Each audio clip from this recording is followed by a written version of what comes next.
double alternance, la charge pour une charge résistive R. Donc pour une charge résistive R. En double alternance, on va utiliser 4 diodes, un pont de 4 diodes. Donc un pont de 4 diodes, comme ça.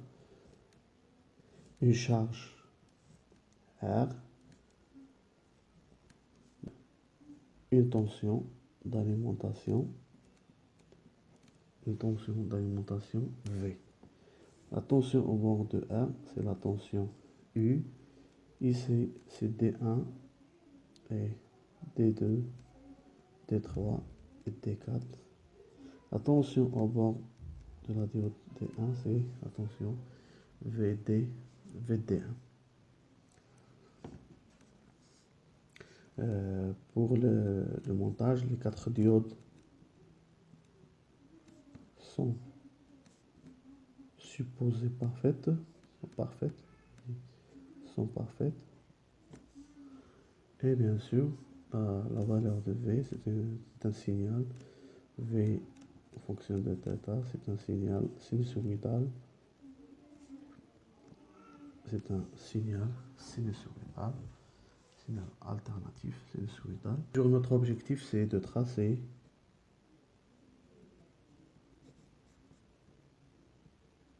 les chronogrammes des différents liées aux caractéristiques du montage.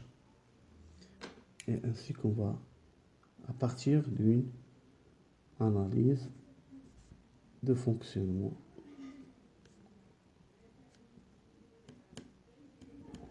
du montage, VD1 pardon, comme exemple.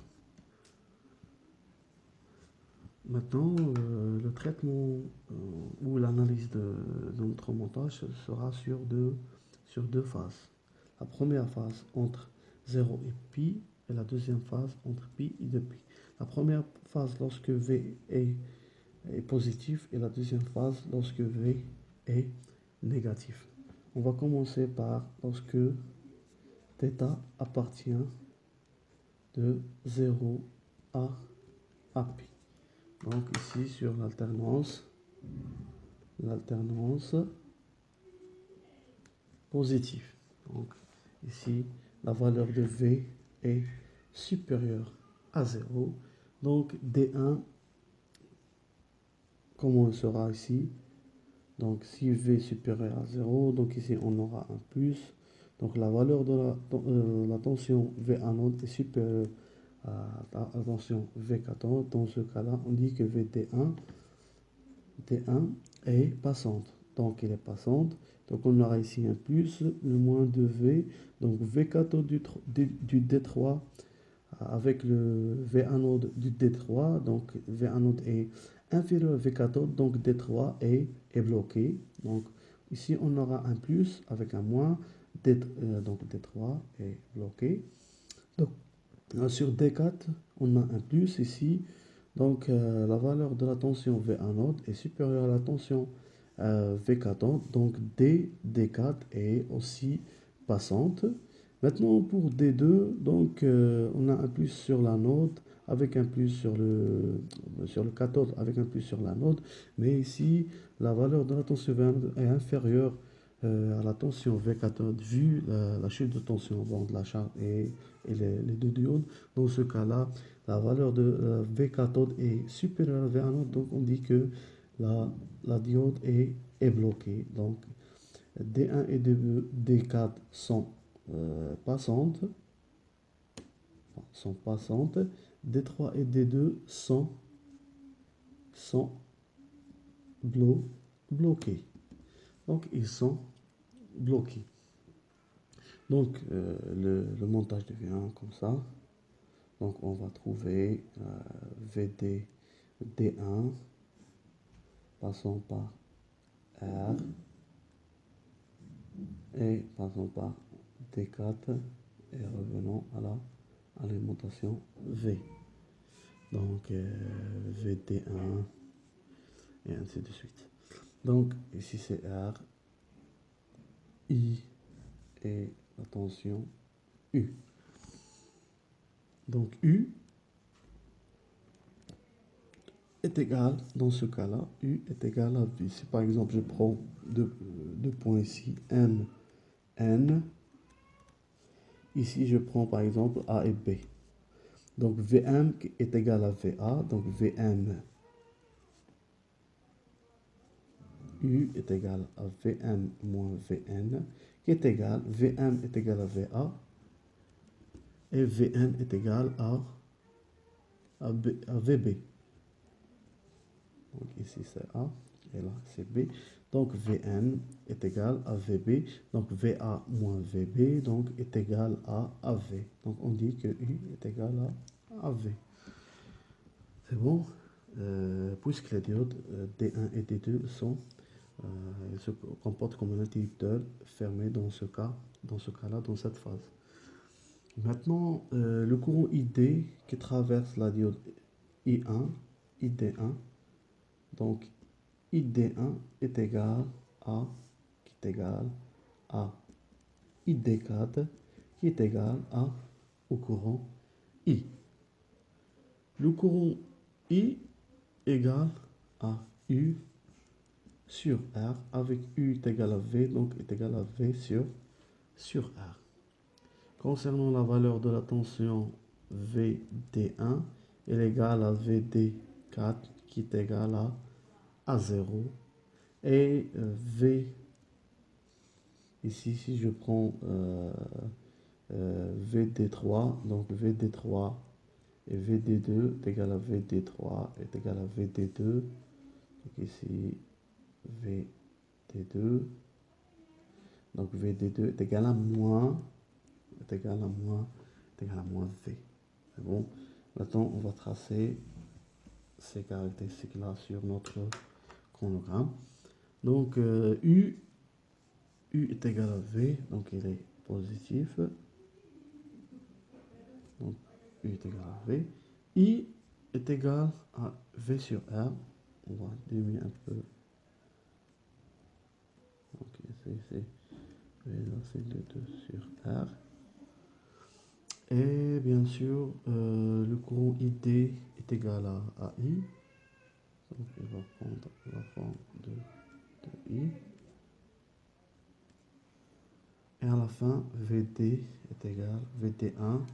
Je vais ajouter ici VD3 parce que plutôt VD4. Elle va prendre la même courbe. Donc, est égal à 0. Et de VD3, elle va prendre moins V puisqu'il va être positif. Donc, il va prendre ici le moins. Donc, je peux l'ajouter ici. Donc, en fonction de θ, si je trace VD2 et VD3, donc là, il devient sous cette forme. Donc, ici, V est positif, mais VD2, VD3 est égal à moins V, donc il sera négatif. Donc, il sera négatif. Maintenant, sur le deuxième, lorsque θ appartient de pi à 2pi. Donc, lorsque θ appartient à pi de pi, donc V, on est en alternance, tout d'abord, on est en alternance négative, donc V, elle est inférieure à 0. Donc, si je dis inférieur à 0, donc ici, il y aura un plus ici et un moins ici. Donc, sur D3, on aura un plus, la V anode est supérieure à V cathode, donc D3 sera passante. Donc plus ici avec un moins ici, donc ici on aura un plus, la valeur de la tension V cathode est supérieure à la valeur de la tension cathode supérieure à la tension anode. Donc dans ce cas-là, la diode D1 sera bloquée. Maintenant, ce plus, on aura un plus ici avec le plus de l'alimentation. Donc on aura quoi? Donc on aura quoi? La valeur de la tension V anode avec la chute de tension de la charge et les deux diodes. Donc il sera inférieur à la valeur de la tension V cathode. Donc dans ce cas-là, D4 est bloqué. D4 est bloqué. Là on a un moins, donc ici on a un plus de T3. Donc là, le V anode est supérieur à V cathode. Donc ici, on dit que la diode D2 est passante. Donc D2 est passante, sont passantes. Et D1 et D2 sont bloqués. Et comme vous voyez, on commande pas les diodes, c'est pour ça qu'on appelle les montages de redressement non commandés. On ne commande pas les diodes. Il suffit qu'on travaille juste par les tensions, soit s'il était positif, donc si la tension de l'anode est supérieure à la tension de la cathode, on dit que la diode est passante. Si le contraire, si la tension au borne d'anode est inférieure à la tension au borne de la cathode, donc dans ce cas-là, donc on dit que la diode est bloquée, donc il se comporte comme un interrupteur ou on aura la valeur de la D3, la résistance R et revenons sur D4 ici, plutôt D2 ici, et là c'est la valeur de V. C'est la valeur de V. Si toujours je prends les deux points pour faciliter l'analyse, ça reste A et là c'est B. Donc ici c'est U. C'est U. U est égal à Vm moins Vn. Mais cette fois-ci, M est égal à B, donc c'est VB moins VA. C'est moins VAB, donc moins VAB, donc c'est égal à moins V. Donc est égal à moins V. U dans ce cas-là est égal à moins V. Deuxième cas, la deuxième caractéristique ID1 égale ID1 puisque c'est un circuit ouvert, donc ID1 est égal à 0. I, toujours, on l'applique comme la loi d'Ohm, U sur R qui est égal à moins V sur R. VD1 égale à VD4 est égal à la valeur de V, ainsi que VD2 est égal à VD3 est égal à 0 puisqu'il se comporte comme un interrupteur fait fermé, donc c'est VD2 est égal à 0. Et qui sont égaux à 0. Donc je vais tracer maintenant l'allure. Donc U, maintenant U est égal à moins V. V ici est négatif, donc moins négatif, donc il devient un plus. Donc pour I, c'est la même chose chez moins VR, donc avec un moins, donc il devient un plus. Comme ça.